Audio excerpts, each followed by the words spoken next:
Good evening, visitors. The Memorial's Last Post ceremony will begin in a few minutes. The Last Post ceremony is broadcast on the Australian War Memorial's YouTube channel and Facebook Live. Please feel free to take photographs or film the service, and we encourage you to share your photos to the Memorial's Facebook page. To maintain the dignity of the service, please consider the following. Please switch off your mobile phones or turn them to silent.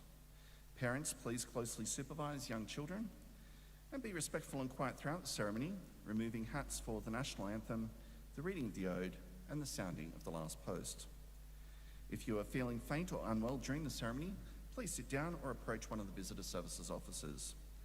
And in the event of an emergency, please follow the directions of Memorial staff. Additionally, based on the advice of the Australian Government Department of Health, we ask all visitors to maintain social distancing throughout this evening's ceremony. We appreciate that many of you are families, however, we must ensure that we follow the guidelines. Thank you. The last post ceremony will commence shortly.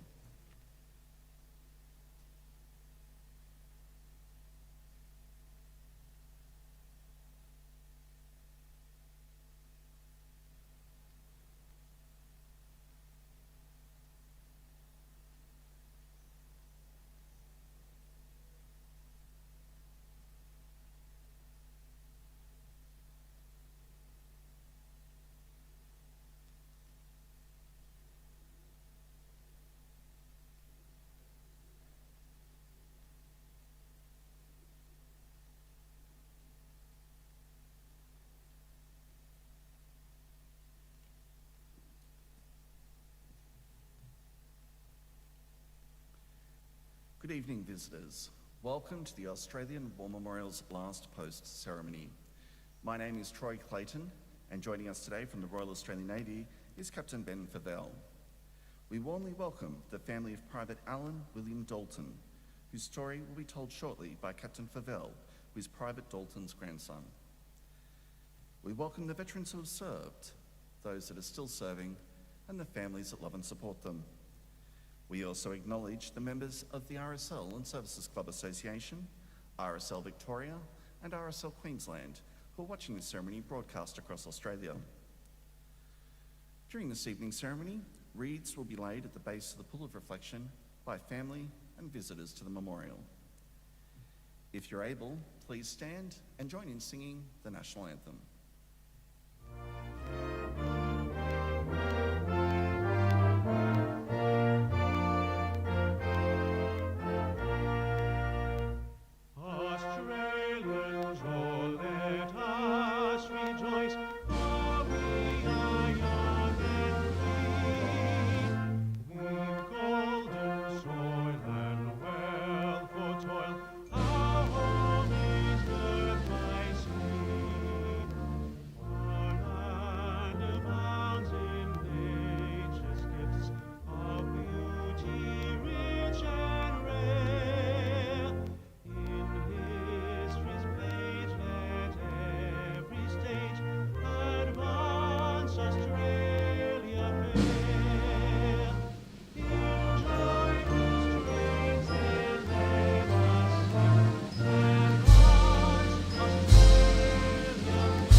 The Australian War Memorial was the vision of Charles Bean, Australia's First World War official historian.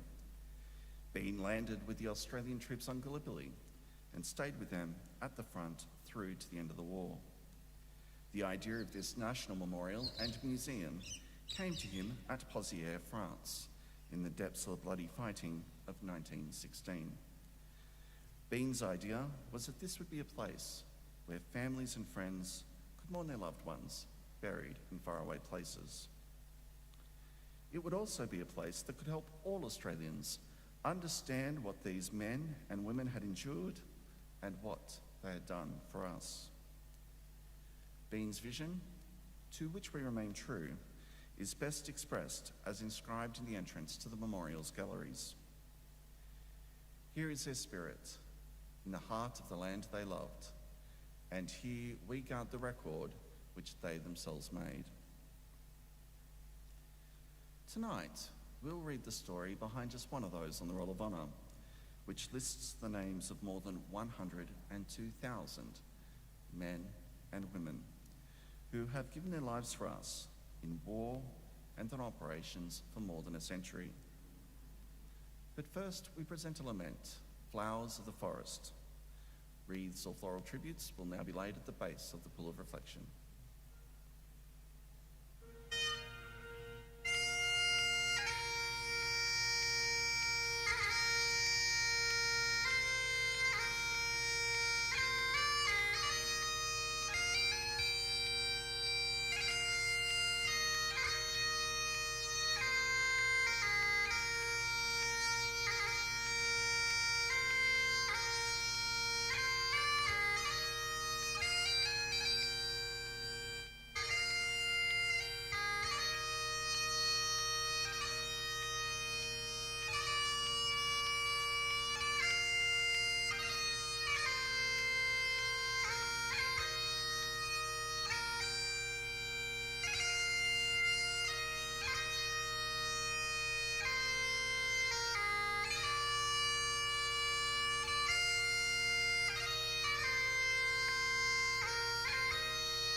Today we remember and pay tribute to Private Alan William Dalton.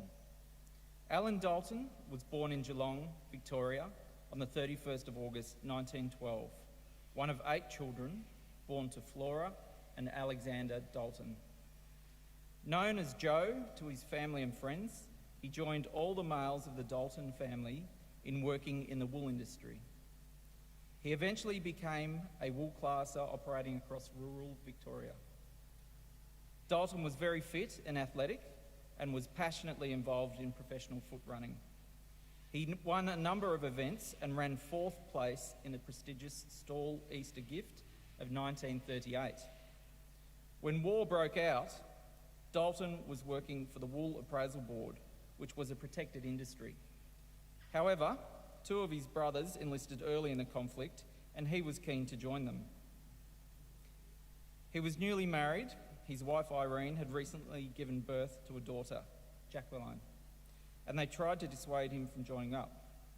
Nevertheless, on the 13th of August 1941, a few weeks shy of his 29th birthday, Alan Dalton enlisted in the 2nd Australian Imperial Force. In October, he was allotted to the Australian Army Service Corps, which procured, stored and distributed stores such as food and petrol, as well as being the Army's truckies, whose vehicles carried troops. On the 1st of January 1942, Dalton was posted to the 2nd 10th Ordnance Workshop, which was responsible for working behind the scenes on the supply and repair of technical equipment. A little over a week later, Dalton left Sydney aboard troop ship Aquitania, arriving in Singapore on the 26th of January. By then, the Japanese invasion of the region was well underway. Japanese forces had steadily driven forces defending the Malay Peninsula south in a relentless but short campaign. By the 31st of January, Allied forces were bottled up on Singapore Island at the peninsula's southern tip.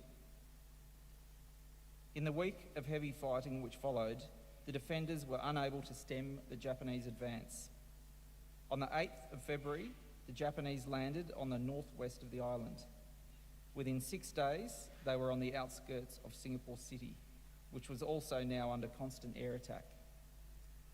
On the 15th of February 1942, Singapore was surrendered and the order was given for troops to lay down their arms and cease resistance. Those captured in Singapore were moved to Changi Jail, but for most, this was just a transit stop, as working parties were soon dispatched to Thailand and Burma. Dalton joined one of the later labour forces to leave Changi, F Force. Many of the 3,662 Australians and 3,400 British were unwell even before they left Singapore. Their hardships continued when they were sent to Thailand by train, packed into suffocating metal railway trucks with little food and water. When they reached Ban Pong in Thailand, F Force was made to march over 300 kilometres to camps near the border with Burma. The bulk of F Force arrived utterly exhausted in mid-May and were put to work in remote camps working on the Burma-Thailand railway. Malnourished, overworked and ravaged by diseases, F Force suffered one of the highest death rates on the railway. Almost a third of the Australians and 2/3 of the British prisoners would die. After the railway was completed on the 16th of October 1943, most surviving prisoners were returned to Changi, where conditions began to deteriorate. Alan Dalton had survived the hardships of the Burma-Thailand railway and the inhuman conditions of the work camps of F Force, but he returned physically exhausted. He was taken into hospital at Changi, where he died on the 23rd of April 1944. He was 31 years old. Today, his remains lie buried in Kranji War Cemetery in Singapore, alongside almost 4,500 Commonwealth casualties of the Second World War. His name is listed on the Roll of Honour on my left, among more than 40,000 Australians who died while serving in the Second World War. His photograph is displayed today beside the pool of reflection. This is but one of the many stories of service and sacrifice told here at the Australian War Memorial. We now remember Private Alan William Dalton, who gave his life for us, for our freedoms, and in the hope of a better world.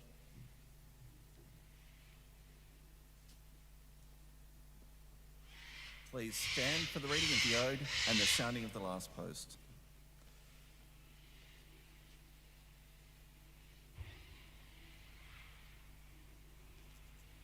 They shall grow not old, as we that are left grow old. Age shall not weary them, nor the years condemn. At the going down of the sun, and in the morning, we will remember them.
Lest we forget.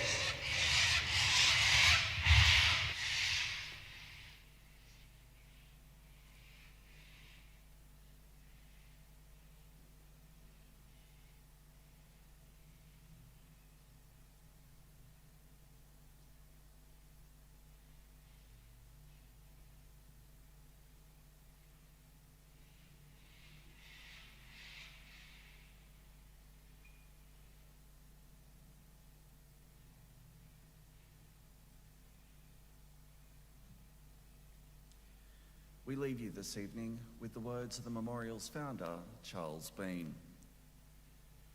Many a man lying out there at Pozieres or in the low scrub at Gallipoli with his poor, tired senses barely working through the fever of his brain has thought in his last moments, well, it's over.